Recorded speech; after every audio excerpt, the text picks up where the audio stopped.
Yes, hello. It's me, the Giant Head. How you doing? Coming to you cordless from our studio in Northeast Minneapolis. It's 10:03 right now in the Eastern Time Zone, 7:03 in Pacific, 9:03 in Central, where I'm at. Now, this is really unusual. We're starting here an hour early. This is only our 11th show, too, by the way. And I want to tell you, in 11 shows in 3 weeks, we've done pretty good. I mean, I missed a show on purpose last week. The first week we missed our fourth show because we couldn't get our cameras up and running. That didn't work. So we're a little behind, but anyway, it's going. I'm Jim Peters, by the way, and you're watching Jim Peters tonight. I have this vision of you watching. You're either watching on your cell phone in bed, but now it's probably an hour earlier, so you're not. The weird thing that happened here is that it's 9:03, 9:04 here Central Time, and the sun just went down like 5 minutes ago. It just got dark. So I kind of that was kind of unnerving. So anyway, and I'm here to tell you what you need to know. So let me tell you what you need to know. This week, all this week, we are going to have uh we're gonna hold on. There I got it. We're going to we're going to be an hour early the entire week. Our posted time is 11 p.m. Eastern, 8 p.m. Pacific. We're doing an hour earlier this week. I want to see what happens. We got a couple callers last week were saying they didn't like the fact that they thought we should go earlier. As a matter of fact, I actually if I wanted to go 2 hours earlier, but we because of the infrastructure involved in the studio we use, I couldn't. So we're an hour earlier, and we're going to do this this week.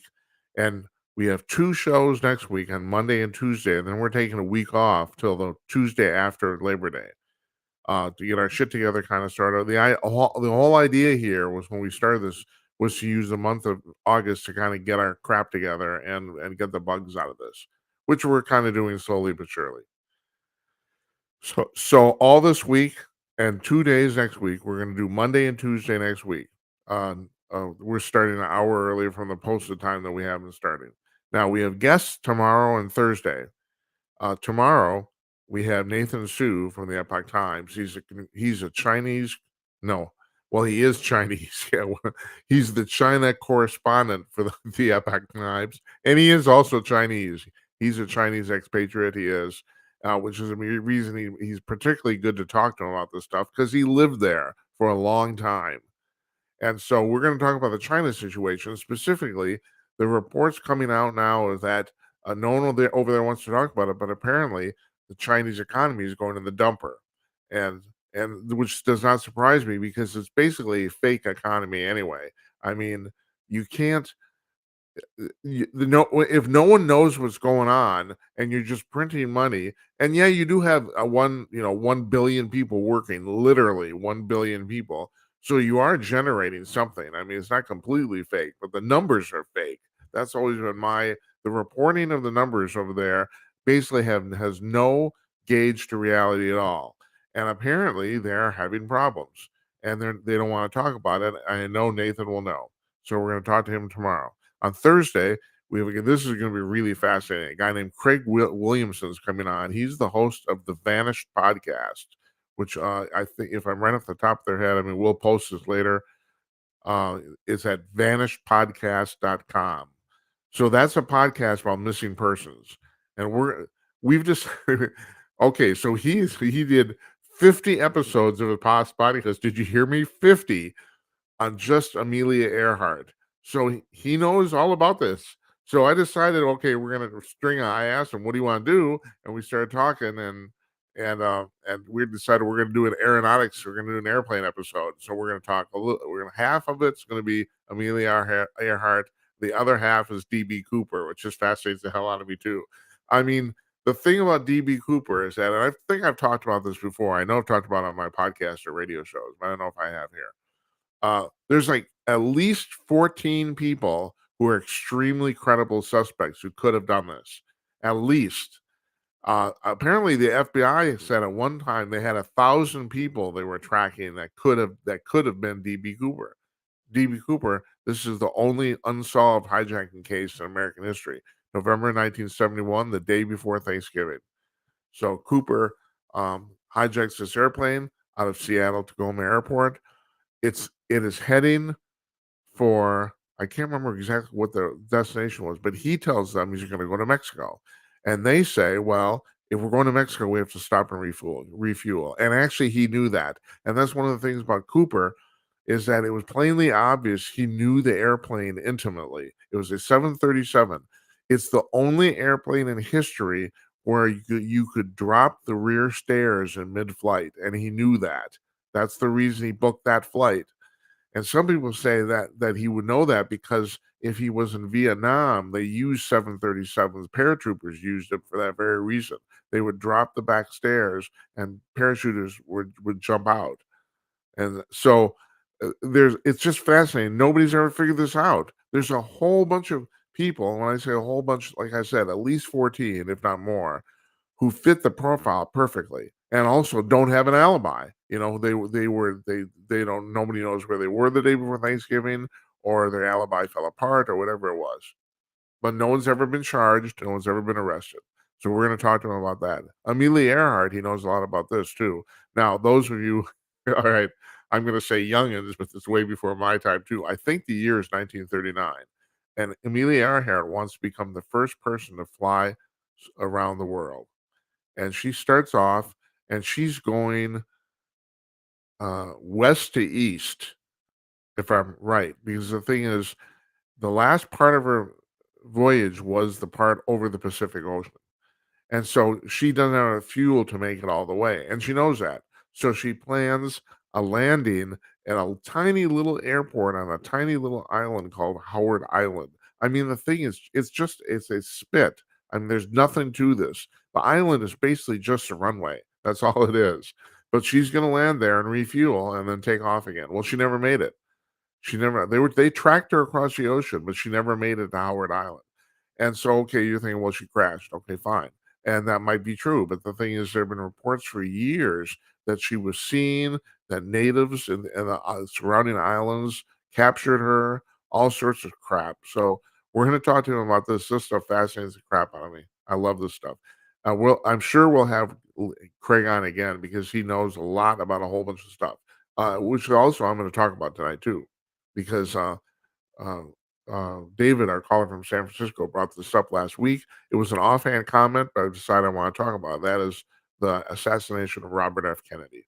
So we're going to talk about that later on in our broadcast tonight. Now, here's the deal. You call into the show. We don't have a guest tonight. One more thing. Wednesday. What happens on Wednesday? Wednesday is the Republican primary debates on Fox News. Now, Trump has announced he's not showing up. Personally, I think that's a good idea because not only does he not need it, and everyone knows what he's going to do, and you know they're talking about counter programming about him and Tucker Carlson are going to do a show at the same time. If they do that, I'm not going to watch it. I love the former president, but I know exactly what he has to say. It's going to be no surprise. You know, he might make some jokes that are really funny, ha ha ha. But it's not going. I want to hear what the 8 people on the debate stage are going to say. That's what I want to hear. You know, at least 3 of them are just complete fucking losers. I mean, they don't have it. They don't have any business, like, you know, being on a debate stage at a library forum, let alone for the president of the United States. I'm talking to you, Mike Pence. I'm talking to you, and what's that? Will Hume, is that his name, or Will Hurd? Excuse me. What the hell? Who are you? Get the fuck off! It's like, no, you're full of shit. I don't need to listen to the debate to figure that out, but the other people, I kind of do. I'm interested in what Vivek has to say. I'm interested to see how DeSantis handles it. I mean, right now, that looks like crater in making, DeSantis's campaign. I mean, my God, it's going to hell really quick. And the thing is, he seems to be a good guy, and he's definitely a good governor. He doesn't have the most, outgoing personality on the planet. He doesn't, which can really help in politics. You know, contrast that with Vivek Ramaswamy. How do you pronounce his name? Well, I'm just going to call him Vivek. You know who I'm talking about. Guy has a sparkling personality. He's terrific. You know, so Vivek's coming up in the polls. DeSantis is going down. DeSantis is now in most polls is in 3rd place, not 2nd. You know, but the real amazing thing is okay. Oh, but before you even talk about this, let me get back to the thing about Wednesday. Wednesday, we are going to go live as soon as that debate is done, like literally 2 minutes. I'm not waiting to watch people, some sort of spin room shit, none of that crap. As soon as the debate is done, we're gonna run a 1 minute countdown and we're gonna start. So you can tune in here. We can do a little coffee clutch. I'd like to hear what you have to say about the debate. I mean, this is what I want to do anyway. This is only our 11th show. So, and we are having a hard time getting you folks to call in because this is such an unusual thing we're doing here. I'll explain that in a minute. But at some point, I want to get to the point where Thursdays, one night a week, we basically do just call-ins and nothing else. I would like to do that. And you can talk about whatever you want. Now you can call in tonight too. All right, so what was I talking about that the fact this is unusual? This is the first and only talk show in America that takes only video phone calls. Now, there's a caveat there too. If you don't want to be on camera, there's when you go to the little preview screen to get in the queue for our little virtual studio, you can pull down. There's a pull down, and you can select no video, and then you can come on audio only. Now it's not. You're still not calling in on your phone. Well, I mean, you could be on your phone, but you're on your. You're not dialing in. You know, but if so, you can be on the show, and your camera your face will not be seen. We had a guy last week, Johnny, who called in. He called in like that from Twitch. Worked fabulously. Worked terrific. I've asked everybody who's called in. We haven't had a lot of callers so far, but I've asked everyone who's called in, was it hard? And everyone says easy as pie, and it is easy as pie. So this is what you do to join me here on the show. You go to our website, a particular page on our website, jimatnight.com/call. And the URL is right here, right there. Yeah. That's the URL right there. If you go to just our front page, jimatnight.com, there's a big button that leads to that page too. And you can do it in the menu, it's call in. And so then you go to that page, there's a big blue button at the top of that page that you press, and you will end up in a preview screen where you can check your camera and mic, make sure your hair's combed and you don't have any food in your teeth, any of that sort of shit. And you press the join button at the bottom, and you are in the queue. And I'm taking callers in the order they come, and also we will talk about anything you want. I mean, I gotta acclimate you folks to this. I mean, it's obvious that people are not used to this. So, and this might take a little while. I understand. That. But you can call in by doing that, and I'd like you to call in tonight. I would. At jimatnight.com/call. There's only one real caveat involved here. You have to use the Google Chrome web browser. Using Google Chrome keeps us from you having to download any particular proprietary software to do this. So you don't need any software. All you need is that web browser. That's it, and it'll work. It's fantastic. It's terrific. So you can call in. Want you to do that. You can send me a text or a voicemail if you go to the telephone number on the other side of the screen. Yeah. Okay. 408-458-5088. The best telephone number on the planet. 408-458-5088. Can you remember that? I bet you can. It's a little alliteration there. You got that. And not only that, who would have thunk we got this number by literally at a random draw, and who would have thunk it? It's a area code from Silicon Valley. 408-458-5088. You can leave me a voicemail for 30 seconds, or you can send me a text message. I don't read them or listen to them while we're on the air. And that's another thing too. Last week we had one show where a couple of influencers on Rumble and Twitter recommended the show to their followers, and all of a sudden 2,500 people showed up, and that's fantastic. That's great. Most of the comments were positive. The only negative positive comments we got revolved around, how come you're not checking the show chat? Let me tell you why I'm not checking the show chat. First of all, 2 reasons. I refuse. It takes an enormous amount of concentration to do this, and we got 3 different show chats going on simultaneously on 3 different platforms of the 7 we broadcast on, and never will they intermingle. So there's that too. But really, the real reason is I want you to call in. You want to interact with me? You call in. This is the deal. This is not regular radio. It's like, I'm in my car. No, you're not in your car because, well, you could be, I suppose, you know, and you can go on audio only. Like I said, you choose no video. Yeah, you can do that. Well, that's totally allowed. And so people have done it already. So it's not just even Johnny who called in. Mark Tapscott, we did an interview with him from the Epoch Times last week, and he did audio only because of where he was at. He could not turn on his video. I think he was actually in the halls of Congress, I think. So he didn't want to do that, but whatever. So yeah, so that's the thing. So you can send me a text and voicemail. Here's where you can watch the show: YouTube, Rumble, Facebook, Twitter, Twitch, Odyssey, Trovo, and audio only on Podbean Live. Yeah, we have a live feed on Podbean, audio only, the audio podcaster. And I don't know if we're going to do that for much longer. Now, that was a pretty long list I just gave you there. There's 8 different places. You go to our website, jimatnight.com, and the menu item is where to watch. And there, not only will you see that list, there's links to our actual channel pages on every one of those for every one of those things. So I think we're going to drop the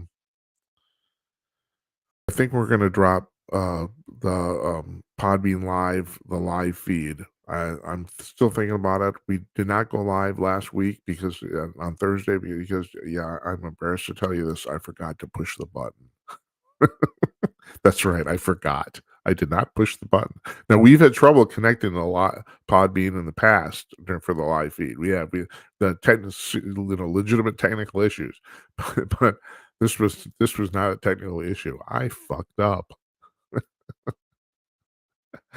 So at any rate, we'll see. Now I can assure you though, because I have an incredibly romantic attachment to podcasting in general, that even if we don't do the live feed of podcasts, we're still going to post our audio the following day as an audio only podcast. We're still going to do that. It's just whether it's live or not. And Podbean is one of only 2 podcast hosts that allow live streaming. So that's one of the reasons we chose them. So anyway, so there we go. That's what's going on here. So I was talking about the debate. Trump is not going to be on Wednesday night. Here's the amazing thing. In some polls now, Trump is pulling 67% when against the field. When I asked who do you want as a nominee, 67% of the people are choosing Trump. That's 2/3 of everyone. 67%. I mean, privately, apparently, he said today, and this made the news that he is going under the assumption that he has the nomination locked up. And I gotta admit, I don't think that's a bad assumption. I mean, yeah, shit could go sideways. That's true. And a lot of people said this debate on Wednesday is basically it's an audition for the vice presidency, is what it is, and maybe it is. People are so pissed off about what's happening to Trump and these indictments. And the thing is, it's just the electorate and also just the population at large fascinates me. It's like about half people seem to be able to see right through this. That that they are doing everything possible to keep this guy from winning the presidency again. I mean, in a perfect world, they don't even want him to run. It's been widely speculated that if you drop the charges, I will get out of the race. That they do it in a second. That's because that's their goal. They're not trying to put him in jail, although there's a lot of people I know who would love to see that. But that's not really the goal here. They want him to get out. And about half the public can see that, and the other half can't see it at all. And I just don't know, like, let me give you another example. There's another thing I have on a list here, and you think these things aren't related, but they are. There's a new variant of COVID that's come back. You remember COVID? Remember that thing that made you stay in the house for 2 years? Remember that? Remember how you learned to use the Zoom app because of COVID because you're going to leave the house? Well, there's a new variant of COVID. They have found 6 cases of it worldwide. Six worldwide. You got that? 6 cases, and all of a sudden we're supposed to panic. Man, my God, we're like we're trained seals. It's like, holy shit. It's unbelievable. They have 6 cases of this new variant. I can't remember what it's called, Baja 286 or so. Seriously, I can't remember. It's something like that. Uh, they have 6 cases, and all of a sudden the world's gonna end. What the fuck? What is you know? No, I'm not gonna tell you to go out and get a booster shot. I'm not going to. I'm not a doctor. I will tell you what I did and what, my speculation. All of a sudden, Biden's on the horn today telling people to get a booster shot. In 2021, at the beginning of 2021, I got the 2 Moderna vaccines, and it was one vaccine that you got in 2 shots. All 3 of the major viruses were like that, or vaccines were like that. And that's fine. That's good, okay, fine. And I did it. I did it. Then 3 months later, so this is about April, May, they're telling me I need a booster shot. And I'm thinking, well, that doesn't make any sense. I'm 67 years old. I've been getting these damn vaccines for about 60 years. I've never ever had to get more than 1 shot, and I'm counting the 2 vaccine shots as 1 vaccine. I've never had to get more than 1 in 1 year for anything, for anything at all. Not even I mean, I go back, I got the smallpox vaccine. I mean, shit, I'm talking about 1959, 1960. That's how old I am. And because I had a heart surgery in January 2020, now I basically have to go see my doctor every 6 months, which, there's an upside to that, and that is they're gonna monitor me for the rest of my life, you know? If I die of a heart attack at this point, it will be freaking amazing that they don't catch it in time. So I'm seeing my doctor. I said, "Well, Laura, what's the deal with this?" I said, "How come I need another booster shot? I've never needed a booster shot for anything." And my family doctor, she says to me, brilliant woman, fantastic. I've been with her for years. She said, Jim, we've been wondering the same thing. And then I knew it's a whole scam. It's if my doctor isn't convinced that this is worth the trouble, oh shit, you know, why are they doing this? They need more money. That's why. And now, like I have liberal friends who just proudly boast about the fact they had six COVID shots. Yeah, that's great. That's fantastic. And COVID isn't going to kill you. Now, okay, I'm saying that colloquially. I'm going to be specific here. COVID probably won't kill you if you're under the age of 50. The chances of COVID killing you or even making you even seriously ill are negligible, and it goes up from there. 50 to 65 to 50 to 70, yeah, you're in the danger zone there. I'm 67. I got the shots. I got them. If you're over 70, COVID is coming after you and wants to kill your fucking ass. That's the way this works. I mean, in my previous job, I tracked COVID statistics since starting in April of 2020. So the pandemic basically started, for all practical purposes, if you want to pick a date, on Saturday, March 10th, 2020. 1 month later, I started going through the statistics. And I'm not talking about statistics from 4chan. I'm talking about the statistics from the CDC and the state of Minnesota website. It was obvious within only about 6 weeks that this was a disease of the old and the sick. It was plainly obvious. Even then I said, this has no effect over it for anybody under 50. And I was saying, and I'm talking in the wind. Nobody's listening to me. Everyone's running around like chickens with their heads cut off, panic, panic, panic. And I'm saying, no, if you're under 50, there's nothing going on here. And guess what? I was right. It turns out I was right. And here's a real terrible thing. They want your kids to get vaccines, these shots in schools. At this point, and I can say this quite confidently, statistically, there's more chance that your child will get some sort of reaction or illness from the vaccine shot than from COVID itself. Kids do not get COVID. They don't. I mean, it seems that it's tied directly to your immune system. The older you get, the worse your immune system gets. If you're 10, you're fantastic. You're fantastic. You don't have any trouble. You don't have a problem. So now they're pushing this again. So, you're talking so I was talking about the fact that, well, half of the public buys the fact that Trump is being indicted as a punishment or to keep him out of the race for political reasons, and half the American people in America seem to be clueless, and that seems to be about the case with COVID too.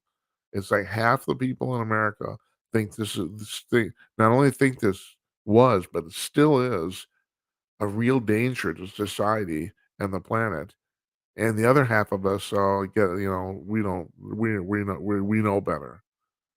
And the thing is, another thing, and this is the thing I was saying last year too. Okay, oh, COVID's a real danger. Well, compared to what? And the obvious comparison is the flu. And I don't know if you know this. On an average year in America, 20,000 people die of the flu. In 2016, I can't remember. It was some date recently, relatively recently. In 2016 or 2018, maybe 2018, we set a record. 40,000 people died of the flu. That was the banner year. That was we hit the all-time record for flu deaths.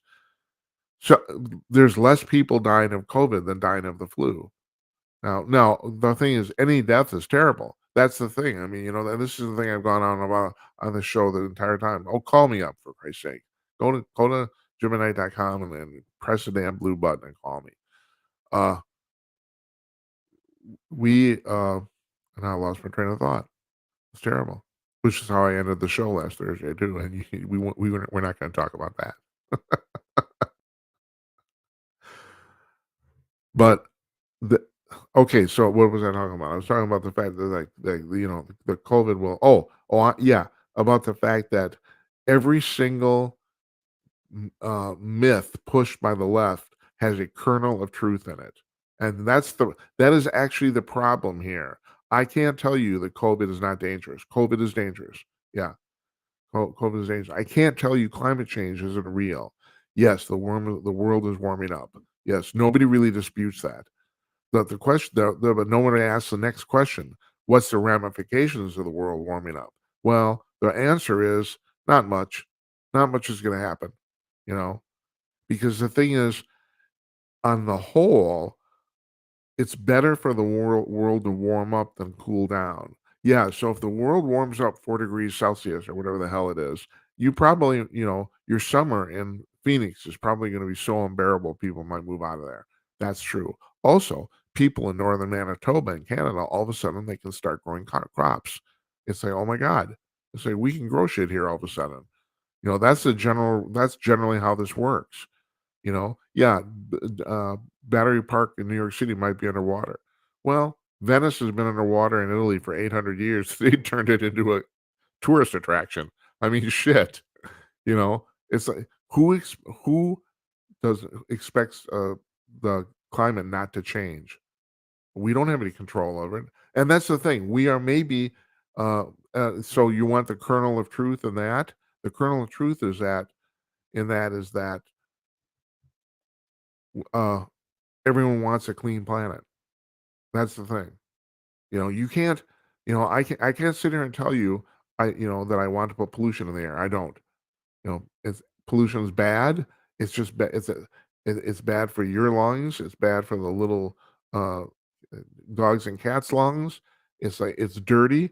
It doesn't look good. No one wants it.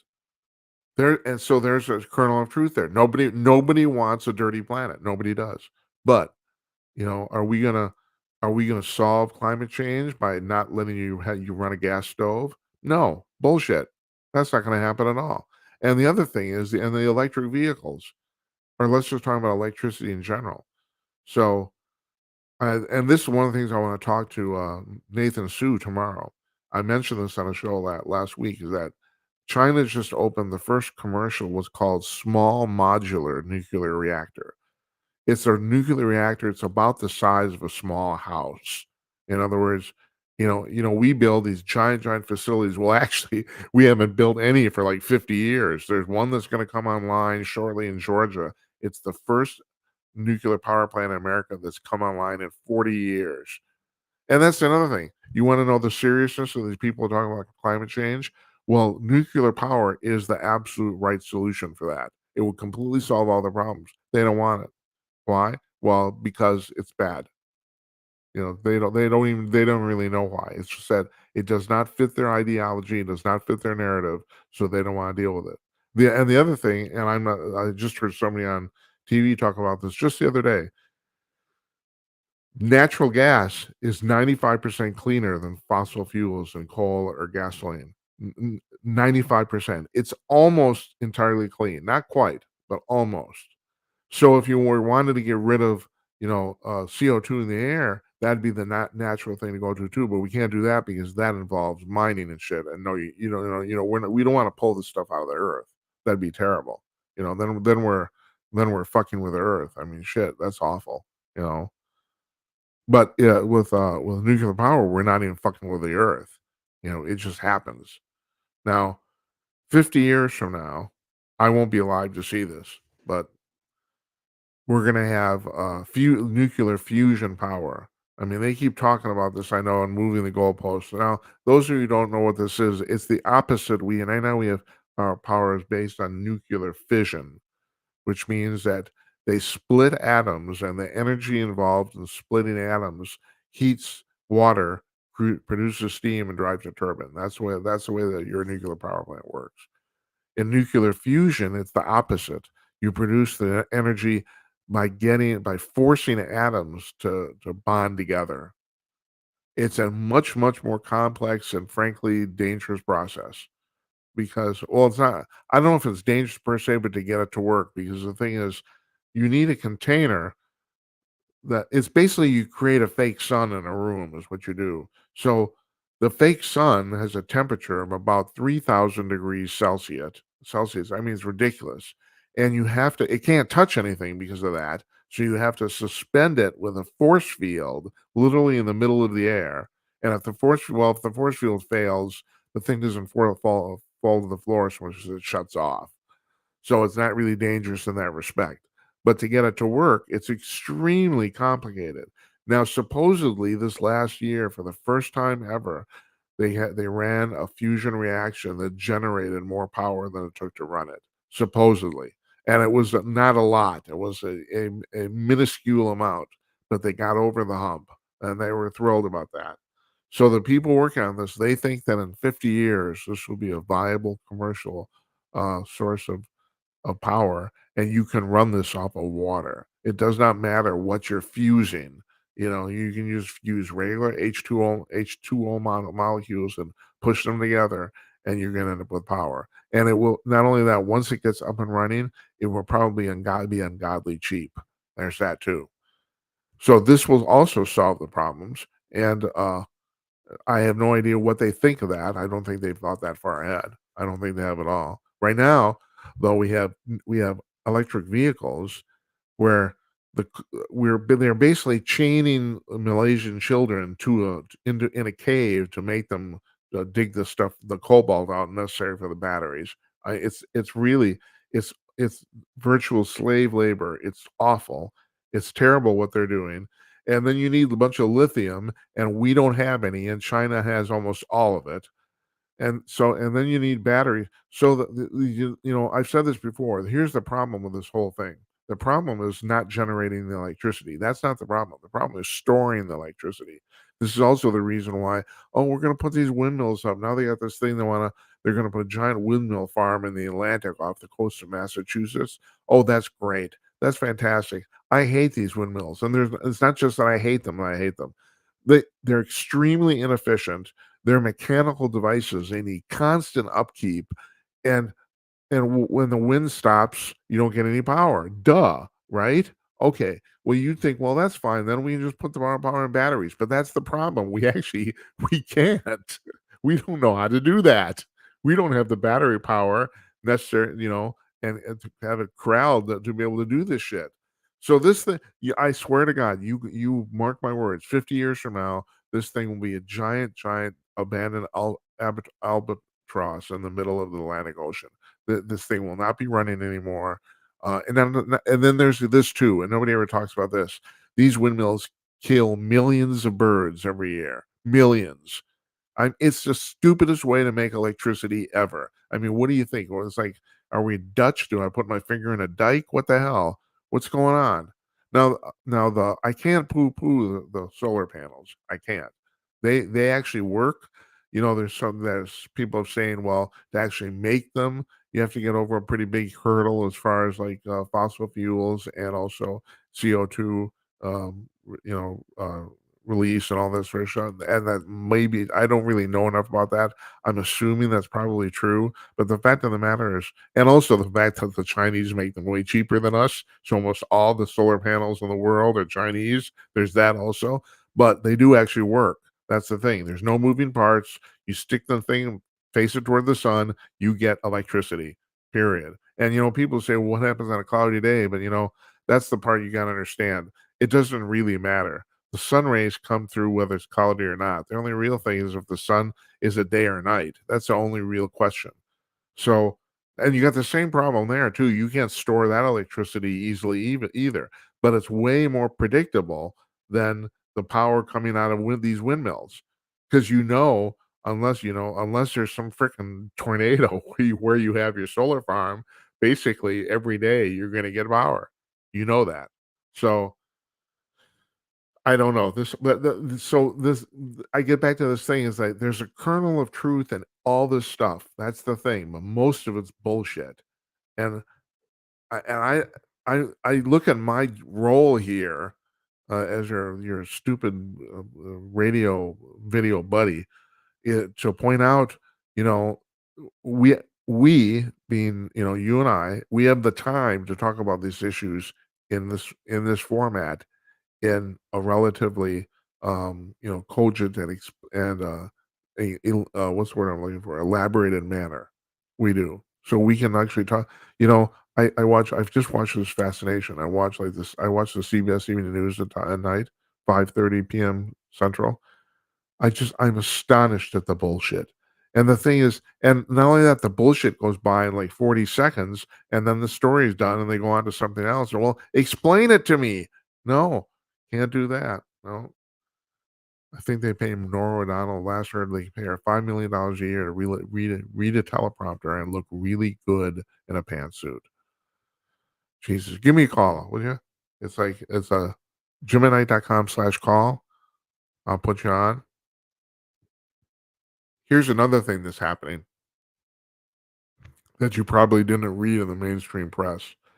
And I have a little personal note here about this. This is the headline from Breitbart.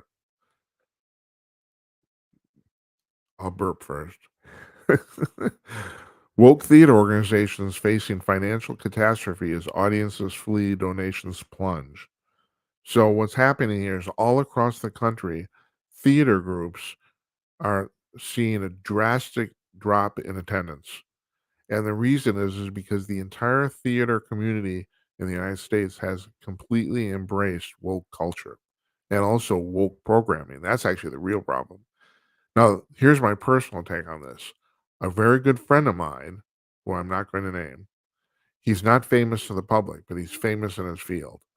Just retired as the head of the theater department of one of America's oldest universities. Guy had just a brilliant career. I'm 67. This is my retirement job. He just retired. Now, I think I've told you folks, I was in classical music for many years. And so this is about a million years ago. Uh, I helped my friend direct a play. We did My Fair Lady, which was, is kind of sort of, I mean, if you're looking for the height of musical art, My Fair Lady and West Side Story are pretty much it, you know.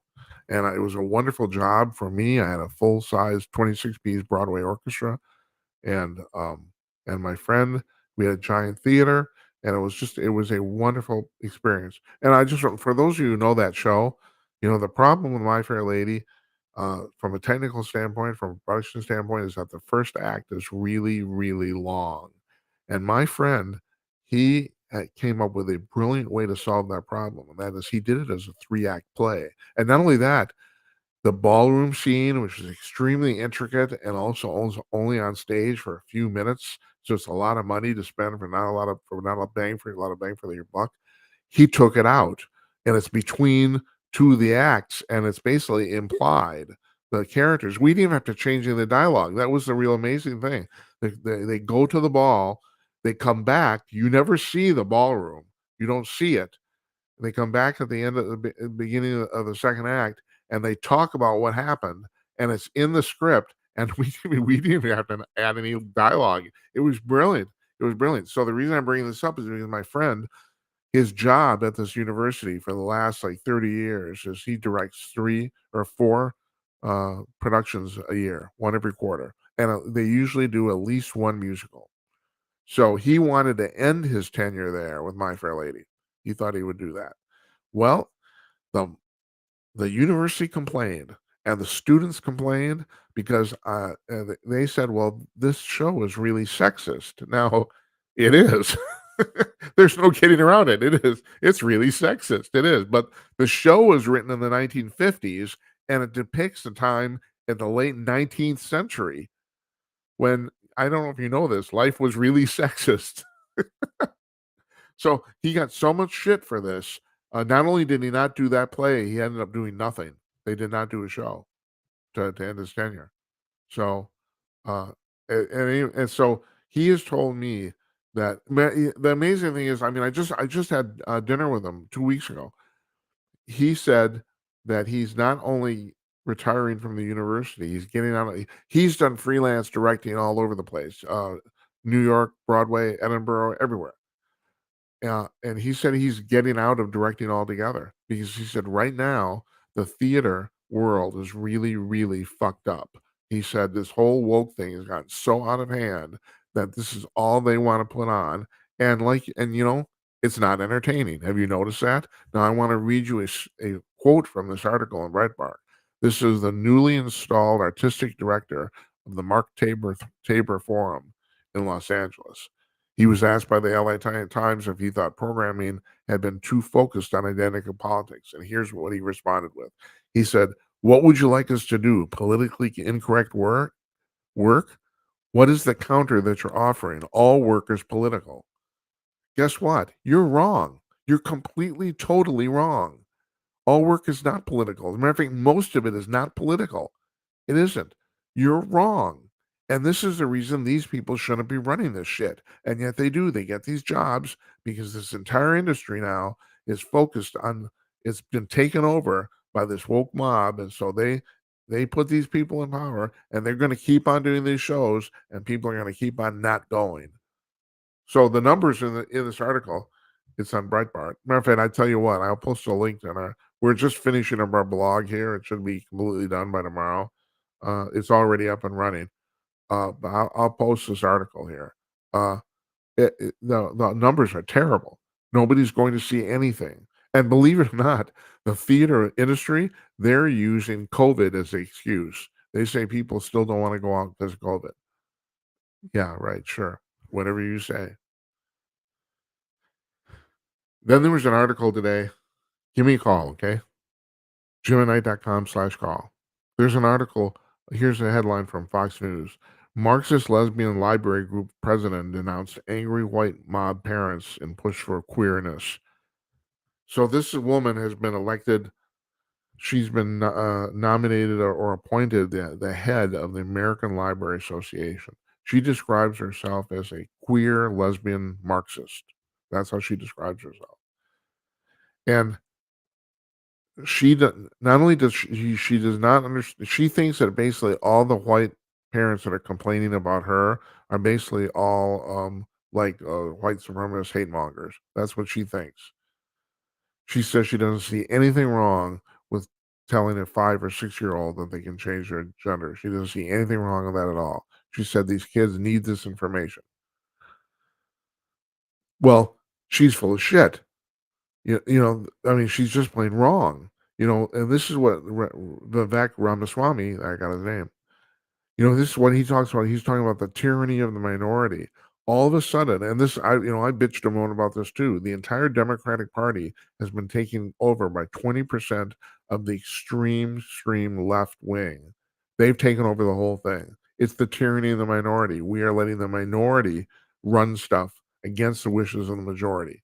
And somehow it's right now they're doing it. It's crazy.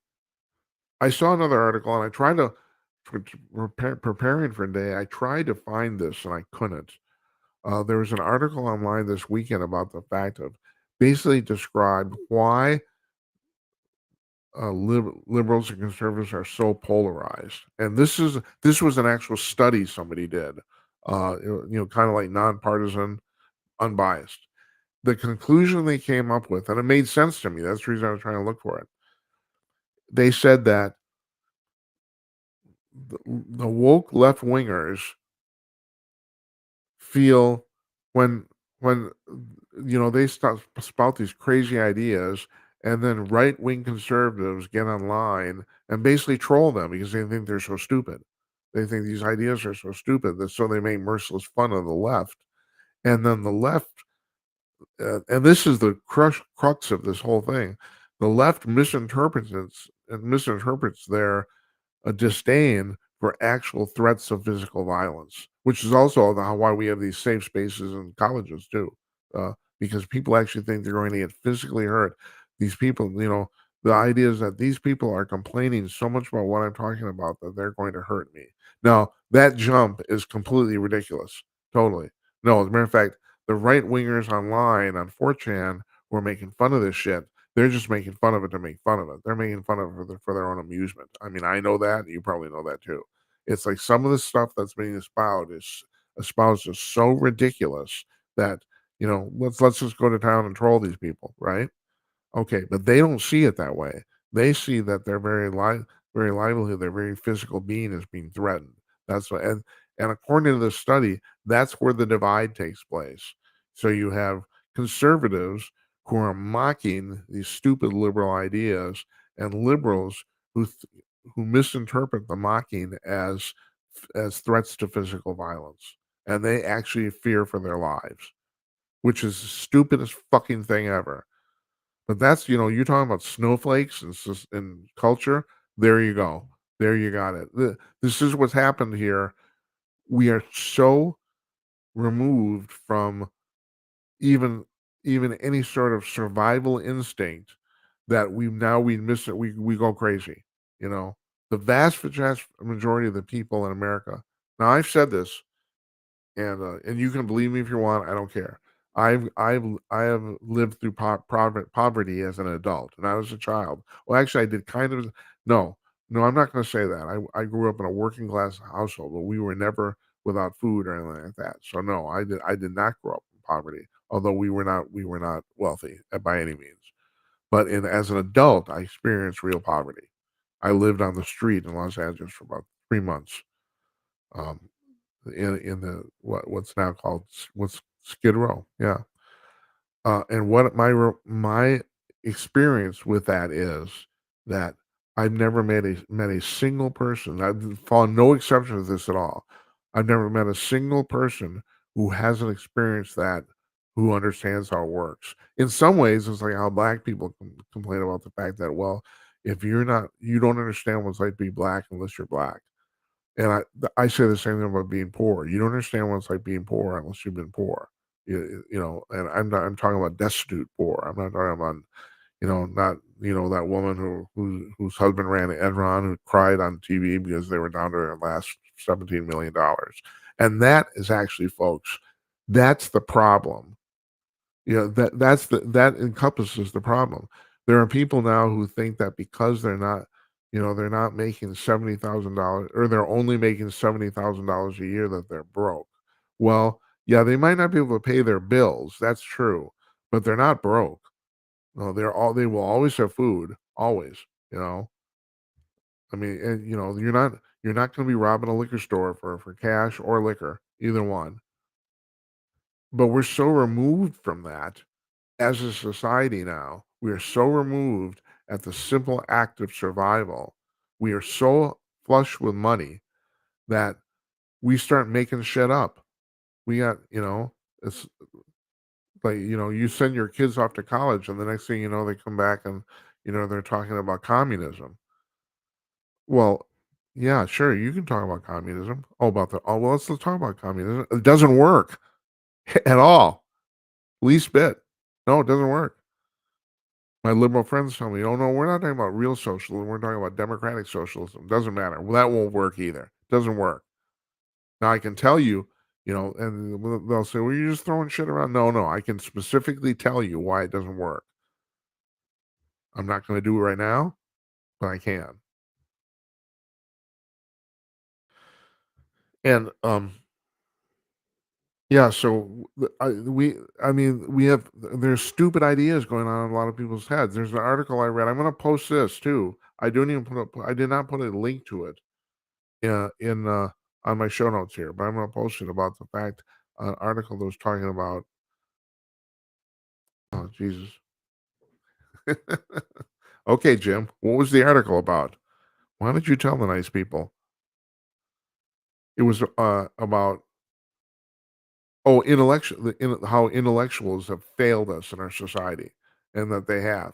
And not only that, this guy was talking about the history of this because he said you can go back 100, 150 years, and basically every time the intellectuals of any group have been charged with running something, they basically screw it up. And the reason is because they overthink it. That's the reason. If there's no practicality involved, they just overthink it. So you're talking about some woman who wants to give 5-year-olds books about changing their gender, and she thinks that's necessary. And I say not only is it not necessary, it's even incomprehensible. The 5-year-old kid doesn't even understand what the hell you're talking about. You know, that's the difference between her and I. But I'm sorry. I feel quite confident that I'm right and she's wrong. There's the children do not know. I didn't know. I didn't know anybody that when I was 5 who knew about that shit. Nobody. No.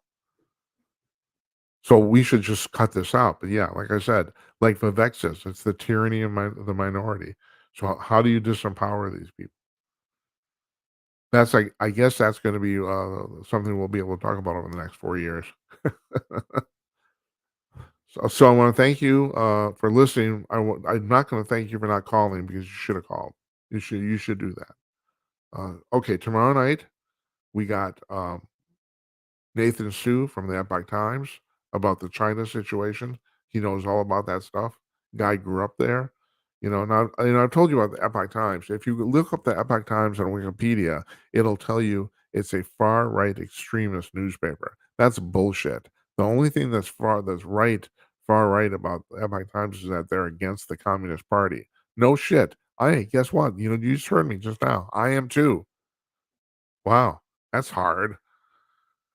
And then Thursday, we got Craig Williamson from um, the Vanish podcast. We're now talking about Amelia Earhart and DB Cooper. And I already know we're going to have him on. This guy's got so much freaking knowledge in his head about some of this stuff. It's mind boggling. So I know we're going to have him on regularly. He's not even done a show yet. I already know that. So because this is going to be fascinating. Wednesday, we were going to go live as soon as the Republican debate on Fox News is done, and I mean right as soon as it's done. We're going to go live, and you call up. We'll do a little coffee clutch, okay? I want to hear what you have to say about that. So, thanks for listening. I'm Jim Peters. Once again, we're going to be an hour earlier all week this week, and we're going to be on Monday. Do shows Monday and Tuesday next week, and then we're taking a week off. So get our shit together and come back the day after Labor Day. So I want to thank you for listening, and you folks, you take care. All right, and I'll push the button now, and guess what? We'll be done.